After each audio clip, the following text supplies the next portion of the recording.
In 1979, the world decided that we needed the Bayh-Dole Act because we needed to reform our patent system. And one of the modifications was we allowed recipients of federal funding to patent and retain economic interest in the research that the public paid for. You get a $5 million grant from the taxpayer, and then you get to charge the taxpayer a premium for the technology they paid to develop. Pfizer's going to get nearly $2 billion. Moderna receiving $438 million in taxpayer money. And yet both companies have said they will not sell the vaccine at cost. They're going to make a profit on it. Should pharmaceutical companies profit off this vaccine research that taxpayers have helped fund? The Bayh-Dole Act failed the American people because rather than standing on the shoulders of giants, we now kneel at the feet of greed.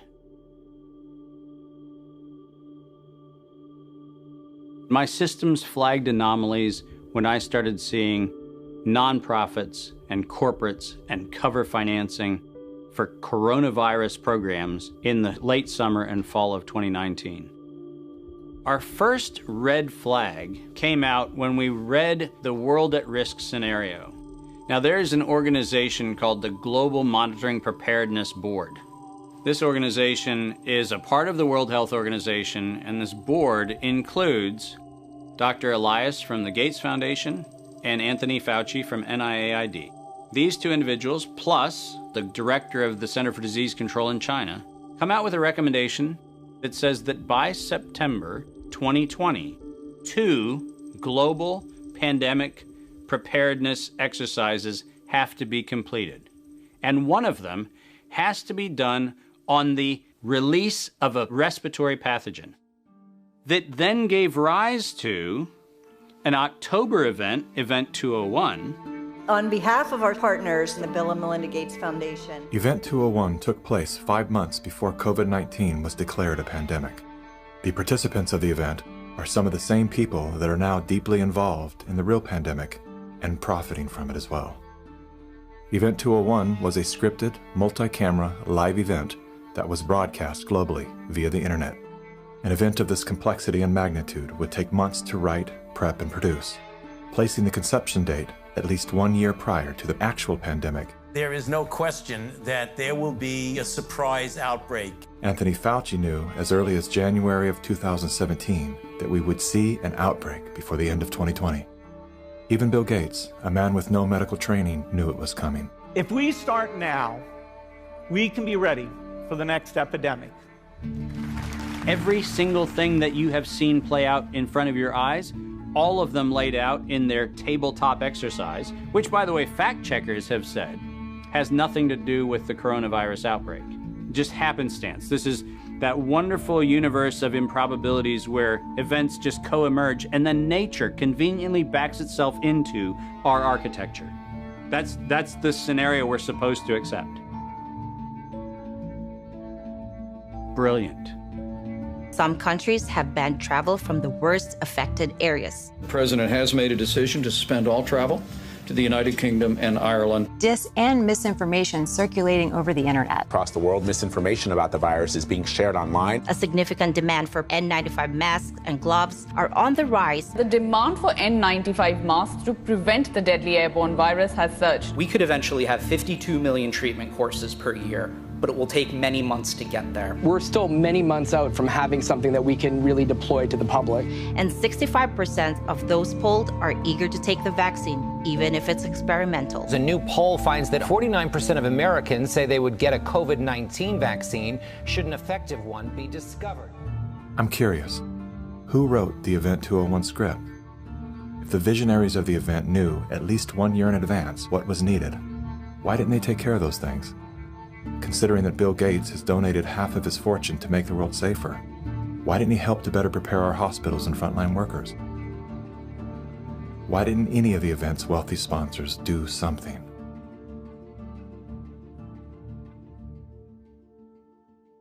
Now here we are.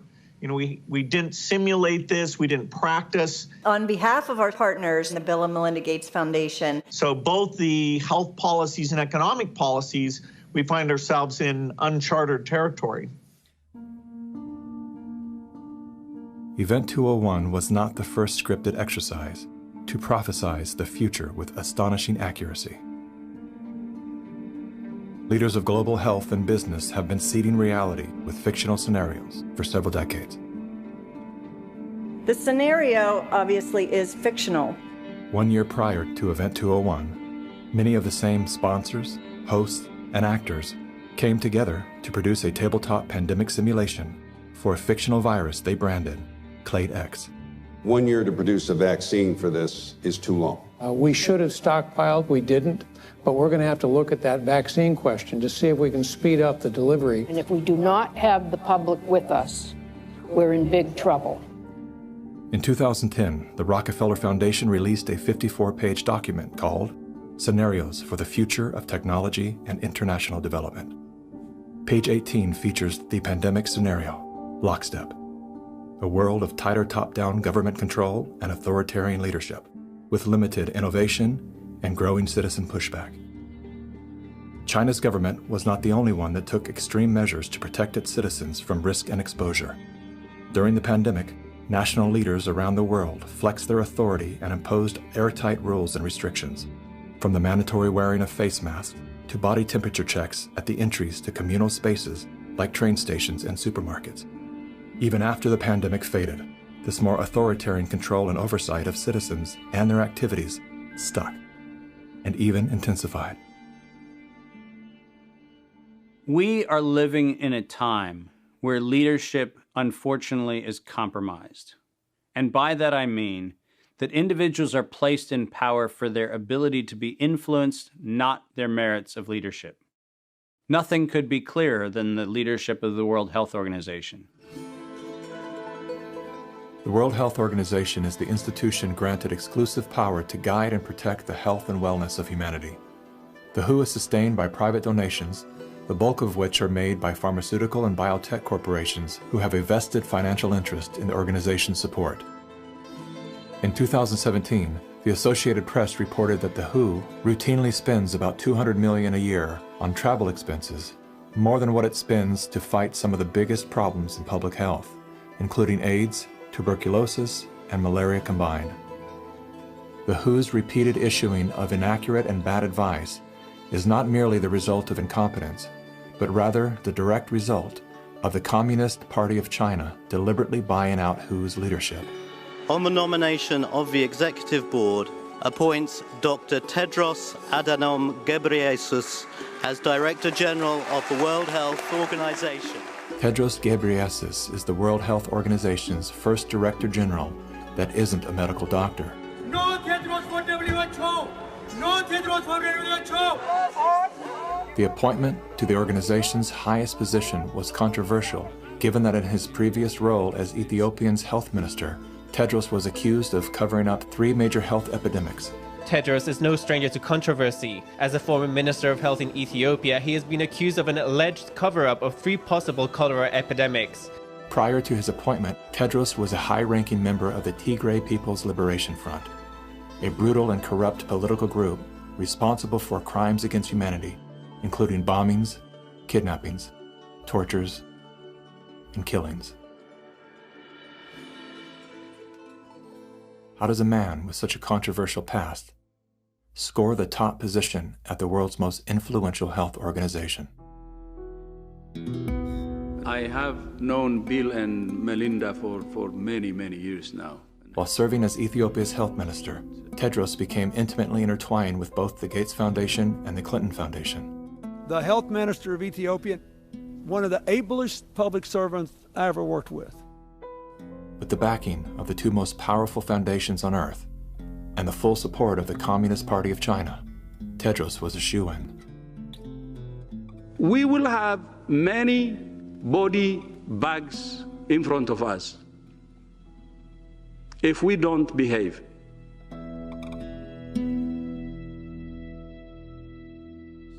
You cannot find a person promoting this scenario that's not part of the interlocking directorates of the World Health Organization, the CDC, the NIAID, or the organizations that are the philanthropic cover organizations that fund them. We now know that there are over 1,300 patents currently issued and held by organizations that are multiply recipients of funding through the Gates Foundation, through EcoHealth Alliance, through the Sherlock Biosciences connection back into open philanthropy. And all of them also have links directly to NIAID, Anthony Fauci's funding sources.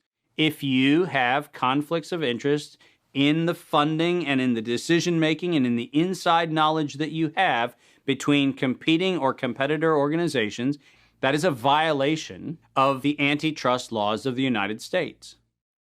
These are federal crimes. If you had the power to immediately fix whatever's wrong with our current medical system, where would you start? Conflicts of interest. About 40 or 50 years ago, pharmaceutical CEOs actually went to jail if they knowingly sold a bad product and concealed information about the problems with that product. Since then, all they have done is paid fines. And so selling a product and concealing information about it is okay because paying the fine is considered the cost of doing business.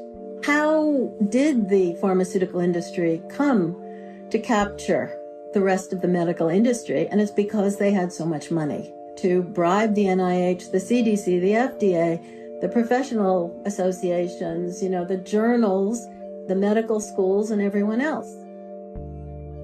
Around the same time that John D. Rockefeller seized U.S. media, he also hijacked U.S. medicine. When it was discovered that drugs could be produced from petroleum, America's top oil mogul ordered his army of propagandists to invert reality accordingly. Medicines used for thousands of years were suddenly classified as alternative, while the new, petroleum-based, highly addictive, and patentable drugs were declared the gold standard. After buying the German pharmaceutical company that manufactured chemicals of war for Adolf Hitler, Rockefeller leveraged his political influence by pressing Congress to declare natural healing modalities unscientific quackery. Rockefeller then took control of the American Medical Association and began offering massive grants to top medical schools under the mandate that only his approved curriculum be taught.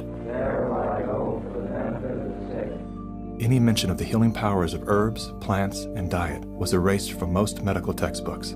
Doctors and professors who objected to Rockefeller's plan were crucified by the media, removed from the AMA, and stripped of their license to teach and practice medicine. Those who dared to speak out were arrested and jailed. When evidence began to emerge that petroleum-based medicines were causing cancer, Mr. Rockefeller founded the American Cancer Society, through which he suppressed that information. John D. Rockefeller is duly credited as the founder of the pharmaceutical industry, and the reason that medical error is currently the third leading cause of death in America. This is not an indictment against doctors. More than anyone, they are under the stranglehold of the single largest lobbying power in Washington. Every year, the pharmaceutical industry spends at least twice the amount as big oil to influence laws, policies, and public perception. Thanks to Mr. Rockefeller, the architect of American monopolies, no industry has more power over our lives than Big Pharma. Part of the problem, and this, by the way, goes back to the 1980s with Microsoft, is Bill Gates found out that it was very difficult to manufacture a way to navigate through the patent universe, saying that it's Microsoft holding the patents. And he became the architect of a very cunning program of putting patents in holding companies that didn't have anything to do with the name of the organization. According to legend, young Bill Gates built his computer empire out of his garage. Reality tells another story, that Bill Gates was born into wealth and privilege. Both his grandfather and great-grandfather were banking moguls. His father, William Gates Sr., was a prominent Seattle-based lawyer and political lobbyist. Through his father, Bill Gates learned the ins and outs of law and politics and how to manipulate those governing forces. I'm Bill Gates, chairman of Microsoft. Bill Gates dropped out of college to start Microsoft. He is credited with inventing the operating system that became Windows. However, he played no part in the invention of Windows. The fact is, he bought an existing operating system from Seattle Computer Products, had it modified, then licensed it to IBM. That didn't stop him from taking all the credit. I don't see Bill Gates as this great creative person. I see him as an opportunist. While Microsoft's co-founder Paul Allen was struggling with cancer, Bill Gates seized the opportunity by attempting to cheat him out of his share of the company's fortune. They were basically talking about how they were planning to dilute my share down to almost nothing. And it was really a shocking and disheartening moment for me. You were sick? Well, I think I was still probably in the middle of radiation therapy.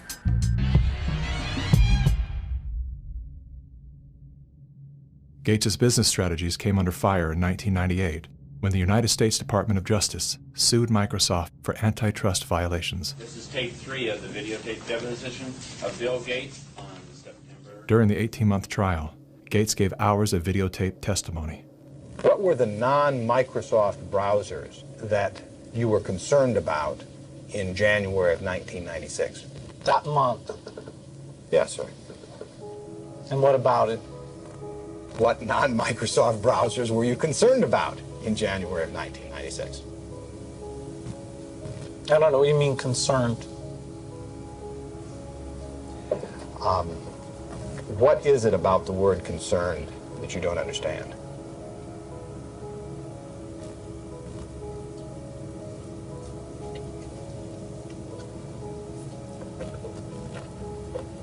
I'm not sure what you mean by it.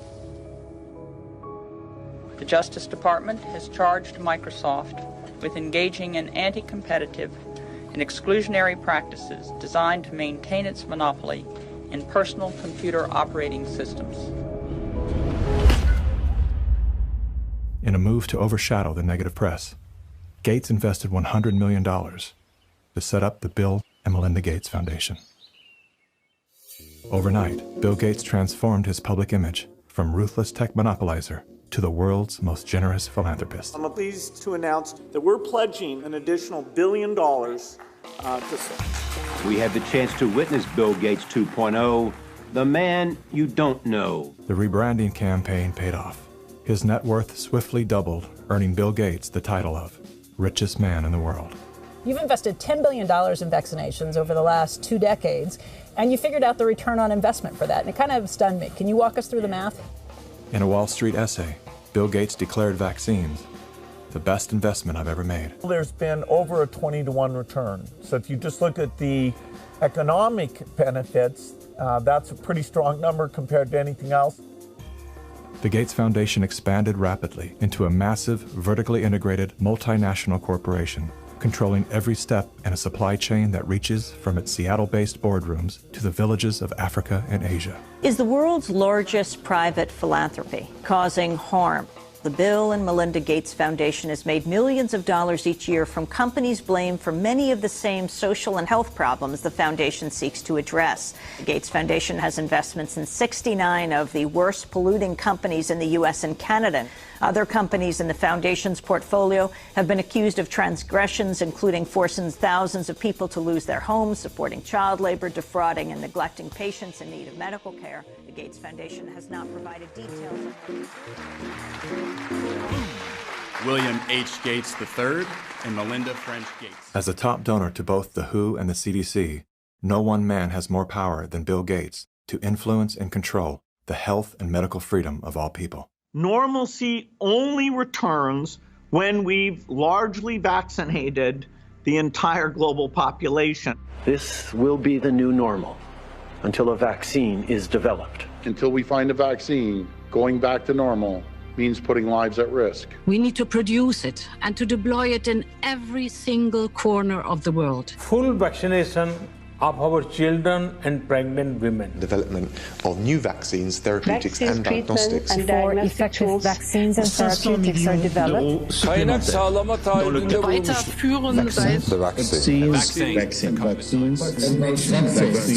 We've already bought the syringes. We already know where it's going to happen. We're thinking about what that's going to be. It's all part of this plan. Our military is now being mobilized, so at the end of the year, we're going to be able to give it to a lot of people very, very rapidly.